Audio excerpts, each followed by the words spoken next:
Fale a língua que seu mundo fala. Centro de Línguas URI Erechim, com apoio pedagógico da Cambridge University Press. Material didático internacional e professores com experiência no exterior. Centro de Línguas URI Erechim. Matrículas abertas. Primeiro, segundo, terceiro, quarto e agora quinto. Sim, este é o quinto ano consecutivo que a Escola de Educação Básica da URI Erechim é a primeira colocada no Enem dentre todas as escolas da região e a 15ª no Rio Grande do Sul. Esta conquista se deve à dedicação dos alunos e ao trabalho de profissionais comprometidos com a educação. Escola de Educação Básica da URI Erechim. Seu filho merece o melhor. Matrículas abertas. Olá, tudo bem?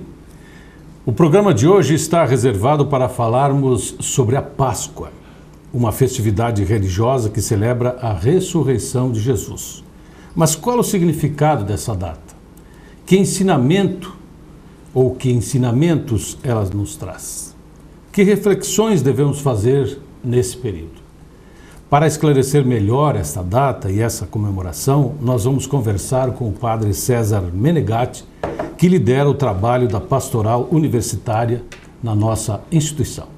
Aguarde só um instante. Durante toda a sua vida, você pensa em seus filhos e para que eles desenvolvam o seu potencial desde os primeiros anos, é você que escolhe a escola e o método de ensino. Escola de Educação Básica URI Erechim. Trabalho pedagógico com ambientes integrados, professores com formação específica para cada nível de ensino, atividades extracurriculares, atendimento personalizado aos pais. Agende seu horário e venha conhecer a escola. Escola de Educação Básica URI Erechim. Escola para a vida.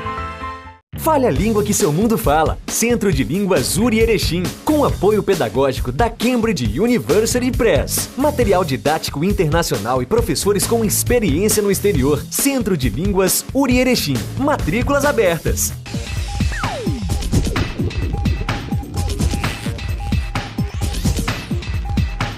Vamos então ouvir o Padre César, que também é pároco da paróquia Nossa Senhora Aparecida, no bairro Bela Vista. Em primeiro lugar, seja bem-vindo, pois é a primeira vez que contamos com sua presença aqui, né, Padre César? Olá, Ademar e amigos telespectadores. É uma alegria estar aqui nesse programa de hoje. Bom, o nosso assunto hoje, Padre César, o que é realmente a Páscoa? Muito bem, nós estamos celebrando agora, por esse tempo, as festividades que para nós elas são importantes porque elas mobilizam a sociedade inteira, que é a festa da Páscoa. A Páscoa, a palavra Páscoa quer dizer passagem. E a Páscoa, ela lembra pelo menos 3 grandes acontecimentos históricos que precisam ser lembrados quando se celebra isso. A primeira grande memória que se faz da Páscoa é dos povos primitivos, os povos antigos, quando celebravam a passagem do inverno para a primavera. Então, lembrar assim que no inverno a paisagem, a vegetação, a natureza aparentemente morre, né? Mas ela está com a vida escondida. E com a primavera, então, a vida explode novamente. Então, os povos primitivos celebravam sempre a passagem do inverno para a primavera.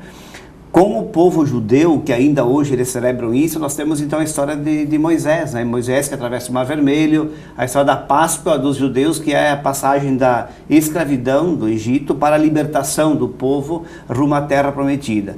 E com Jesus Cristo, com o evento Jesus Cristo, então nós os cristãos temos um novo sentido, que é então a passagem da morte para a vida, ou seja, da cruz para a ressurreição. Então Jesus que venceu a cruz, venceu a morte e trouxe como grande prêmio para os seus seguidores a ressurreição.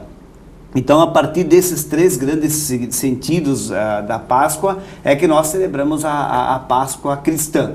É bem verdade que o nosso mundo atual, Ademar, ele é um mundo muito complexo, né? E especialmente nos tempos em que se vive, nós temos uma diversidade religiosa, cultural muito grande. E, na verdade, então, a Páscoa que estamos celebrando agora é a Páscoa dos cristãos. Então, tem que ter também um pouco de cuidado, porque muitos povos não celebram a Páscoa igual os cristãos celebram. Mas, de certa forma, porque também envolve muito a questão comercial, esse espírito acaba como que permeando todas as relações e também todos os espaços, enfim, de vivência das pessoas. Mas é importante lembrar que dentro dessa diversidade religiosa e também cultural, é preciso também lembrar que é uma celebração específica dos cristãos, porque lembra Jesus Cristo. Também é importante lembrar que para os cristãos, a festa da Páscoa ela é a festa mais importante. É mais importante, inclusive, do que o Natal. O Natal tem todo um significado importante, o nascimento de Jesus, enfim, mas também tem muitas coisas que acontecem em torno do Natal, porque o Natal também lembra dessa dimensão da luz, é muita luminosidade, é muita festa, muita alegria. Mas para os cristãos, a festa mais importante é a Páscoa. Por quê? Porque o diferencial para os cristãos é a ressurreição. Então, nascer e morrer é comum para os humanos. O diferencial em Jesus é que para nós acreditamos na ressurreição, ou seja, ele nasceu, morreu, mas ele ressuscitou, ou seja, a ressurreição é a grande novidade dos cristãos, na ressurreição é que reside todo o mistério do qual provém então as celebrações que nós realizamos depois, durante todo o nosso ano litúrgico na igreja. E também vale lembrar que a Páscoa não é só para os católicos, né? Todos os cristãos, claro que de formas talvez um pouco diferentes pela liturgia, enfim, mas todos os cristãos celebram a Páscoa. Quem segue Jesus celebra nesse tempo aqui a Páscoa. Padre César, dá para considerar, pelo que eu estou ouvindo, que a Páscoa é a grande festa cristã. O que realmente essa data conserva ainda da cristandade? Ela se tornou hoje uma data mais comercial do que cristã, propriamente dita? É interessante a tua pergunta, Demar, porque, na verdade, se perdeu muito do sentido verdadeiro da Páscoa. E não é só da Páscoa, me parece todas as datas. Do Natal, né? Das demais festas. Por quê? Justamente por conta da secularização. Por isso que eu dizia antes. Como nós temos um mundo muito complexo, muito plural, também existem muitas formas de vida, especialmente no mundo urbano. E aí muitas coisas se perdem. Por exemplo, eu vou citar algumas questões que nós somos mais ou menos da mesma era, nós dois, né? Sem dúvida. Nos tempos em que eu era criança, por exemplo, o tempo da Quaresma, ele era um tempo em que nós fazíamos muito silêncio. Era um tempo mais silencioso, mais reservado. E de reflexão. Reflexão. Na Sexta-feira Santa não se podia jogar bola, não se podia fazer nada que fosse algo que significasse barulhos ou então perturbação. Hoje, isso se perdeu muito porque, na verdade, muitas pessoas têm que trabalhar também na Sexta-feira Santa, inclusive dia de Páscoa, né? Mas algumas coisas se conservam. Eu até tenho comigo aqui, Ademar, um material que nós produzimos nas paróquias católicas da cidade, que conta um pouquinho da questão de cada um dos dias da Semana Santa, né? Porque assim, durante a Quaresma, o que nós temos de atividades assim? Eu gostaria de lembrar que a Quaresma são 40 dias.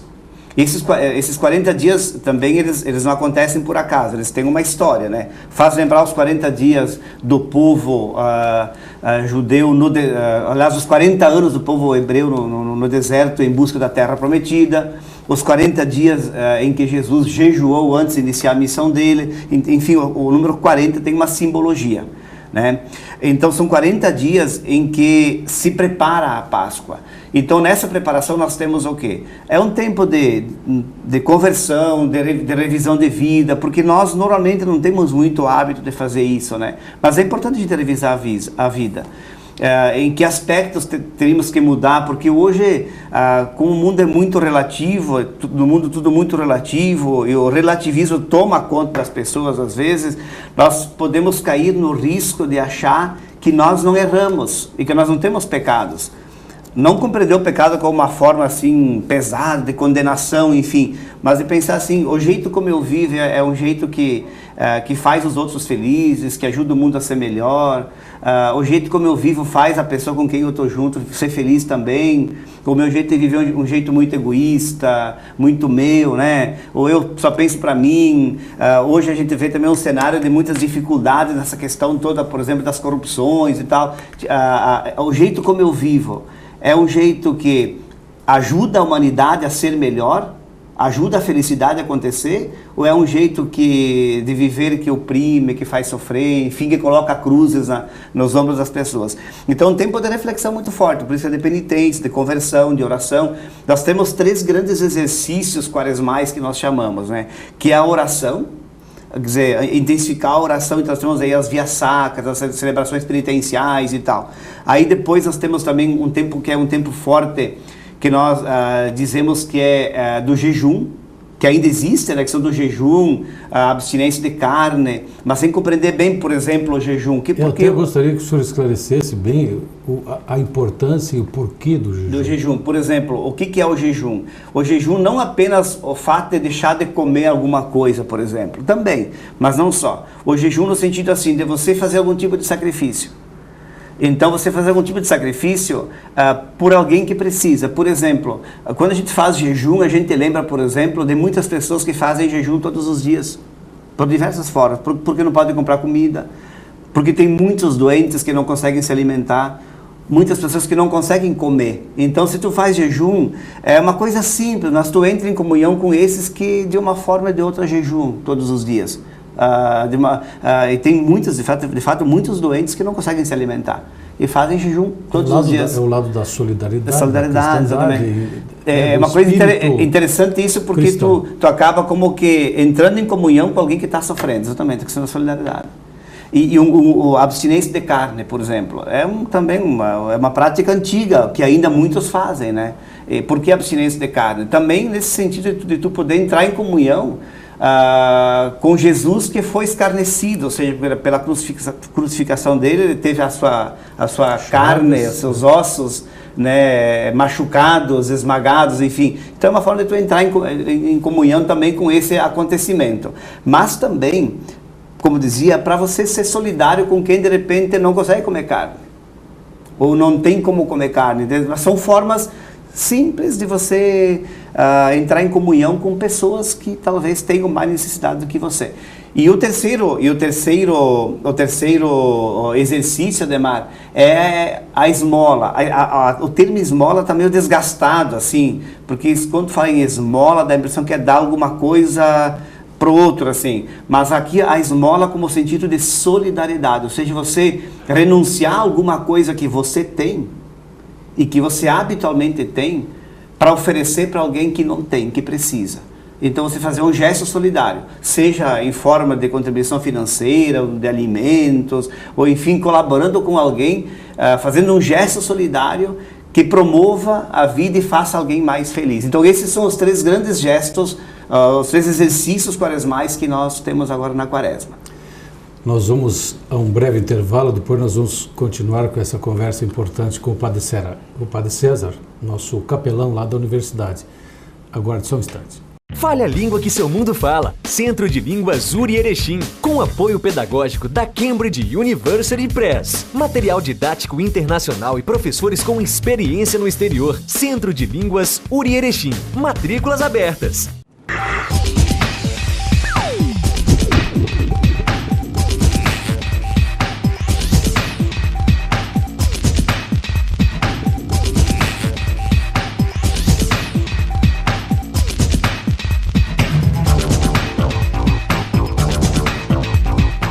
Primeiro, segundo, terceiro, quarto e agora quinto. Sim, este é o 5º ano consecutivo que a Escola de Educação Básica da URI Erechim é a primeira colocada no Enem dentre todas as escolas da região e a 15ª no Rio Grande do Sul. Esta conquista se deve à dedicação dos alunos e ao trabalho de profissionais comprometidos com a educação. Escola de Educação Básica da URI Erechim. Seu filho merece o melhor. Matrículas abertas.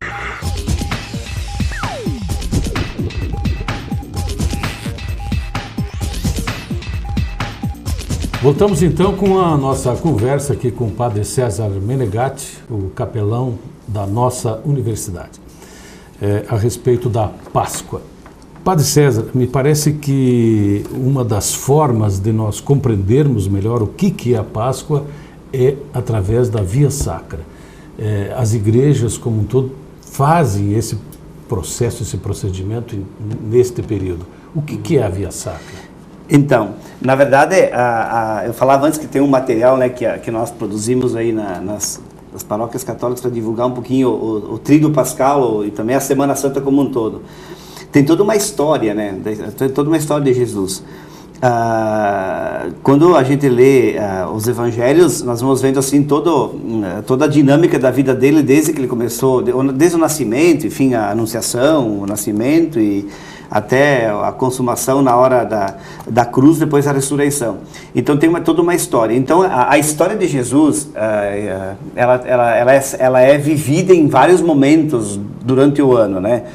Mas agora, então, na Páscoa, nós vivemos exatamente esse período, esse momento final da vida dele, que começou com a prisão dele, né? Quando Jesus foi preso e teve toda a história então, depois do julgamento, da condenação e tal. Porque naquele tempo, por exemplo, existiam muitas formas de pena de morte, né? Então, por exemplo, muitas pessoas eram mortas apedrejadas. Outras eram mortas pela cruz, como foi o caso de Jesus, e enfim, assim por diante. Então, o que é a Via Sacra? A Via Sacra ela tem 14 estações que mostram esse momento até a morte na cruz, depois da 15ª, então, que é a ressurreição.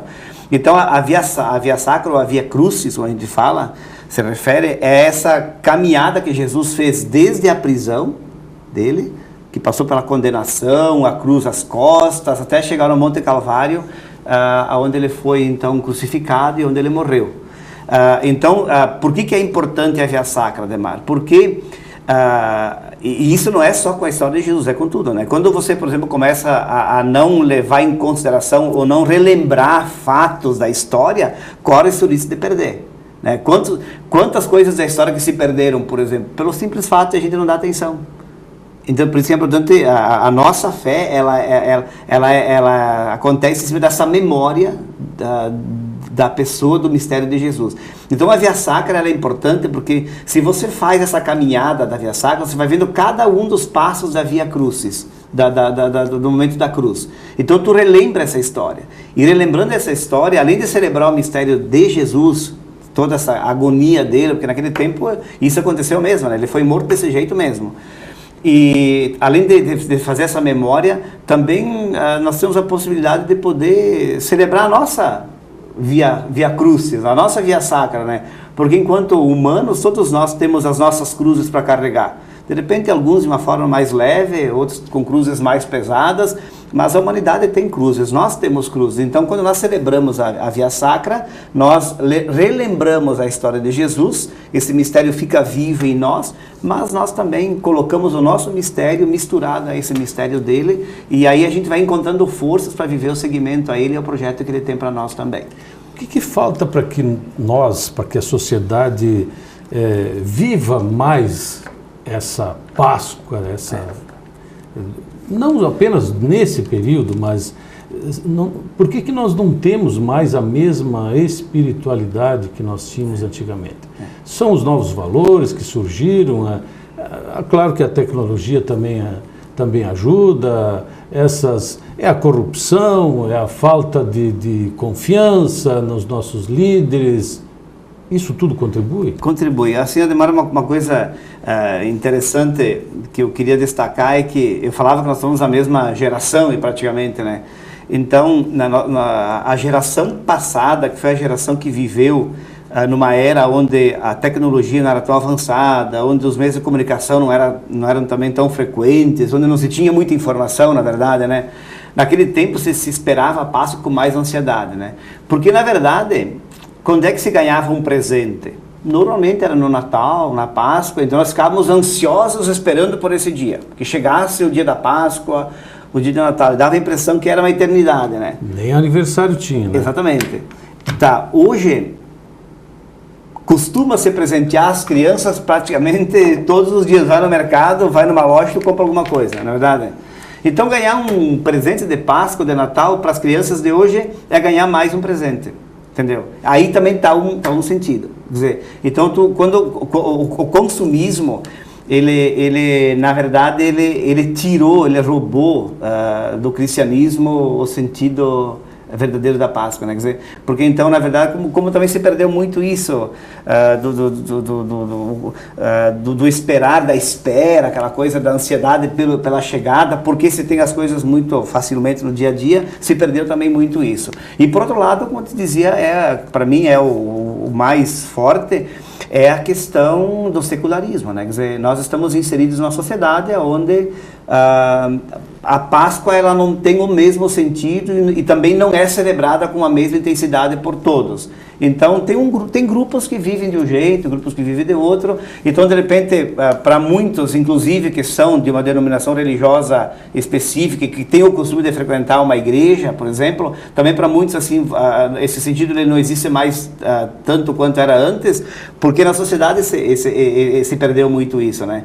Então na verdade, e as pessoas têm que trabalhar muito, né? É uma época em que também o comércio trabalha muito, é muita compra, é muita gente trabalhando, nós todos estamos envolvidos com um monte de situações que dá a impressão que a gente chega no dia da Páscoa exaustos, né? E aí, chegou, então é um feriado para descansar. Então tudo isso, ao meu ver, contribui, né, para não se viver o verdadeiro sentido da Páscoa. Por isso que é importante retomar isso. É importante retomar porque hoje nós estamos numa era em que a espiritualidade ela se faz fundamental. A espiritualidade, Ademar, não só pensando enquanto vivência de num grupo religioso, enfim. Aqui quando eu falo em espiritualidade, eu quero falar em jeito de viver. Então as pessoas têm que descobrir, nós temos que descobrir, que não basta nascer, crescer, produzir e consumir, né? Tem que ter alguma coisa a mais para fazer, quer dizer, a nossa vida só tem sentido quando nós temos algo a mais. Por que vem o vazio existencial? No mundo que nem é o nosso, por exemplo, com tantas tecnologias, com um avanço científico tão grande, com tanta novidade, com tanta informação, dá a impressão que nós devíamos ter uma geração super feliz. Super feliz.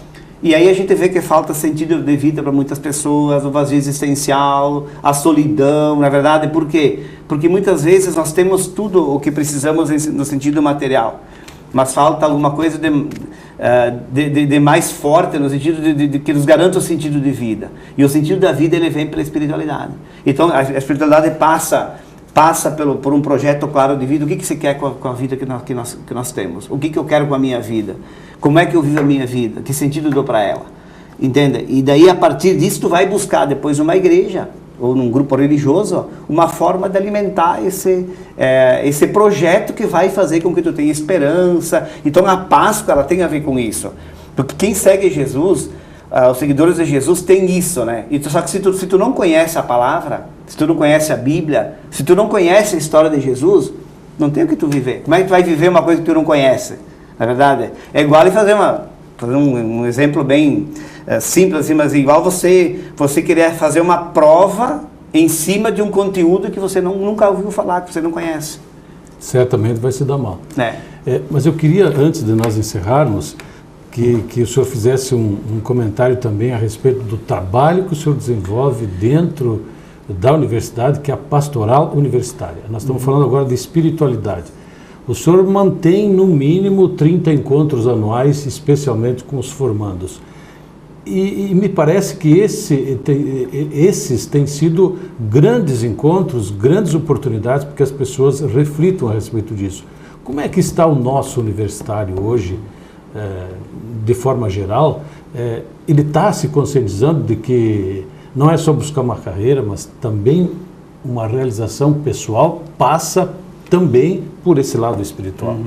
Tem sim. Então assim, Ademar, eu de fato... Já faz tempo que o senhor está desenvolvendo isso, né? Eu tenho já 20 anos de universidade. Esse ano aqui, já completei agora 20 anos. Eu entrei em 1996.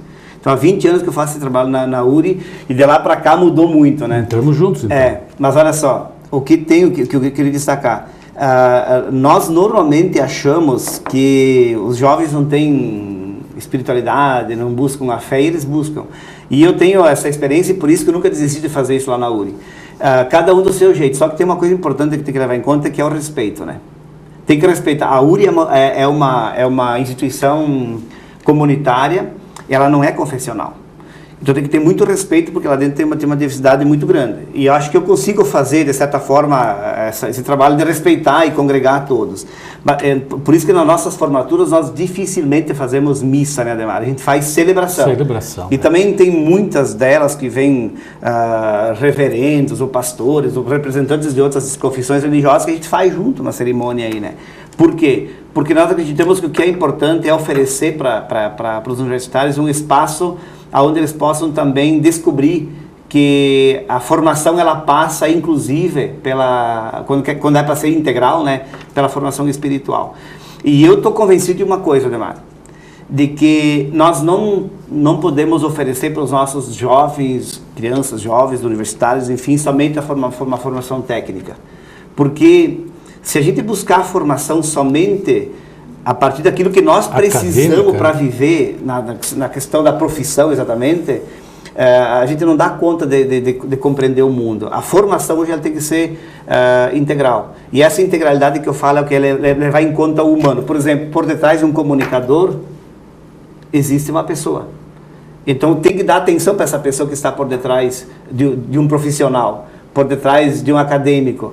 E se tu dá atenção para isso, então a felicidade ela acontece, porque tu leva em consideração o conjunto da pessoa, o conjunto da vida, que vai possibilitando então a realização profissional, mas mais de tudo, mais importante, a realização pessoal, a felicidade, que é para mim o determinante para todo ser humano ser feliz e também contribuir para o mundo ser melhor.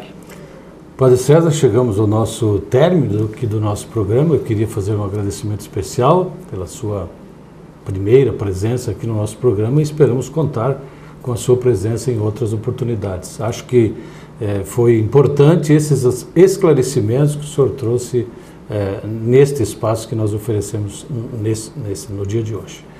Grato pela sua presença, grato também pela sua atenção ali na sua casa.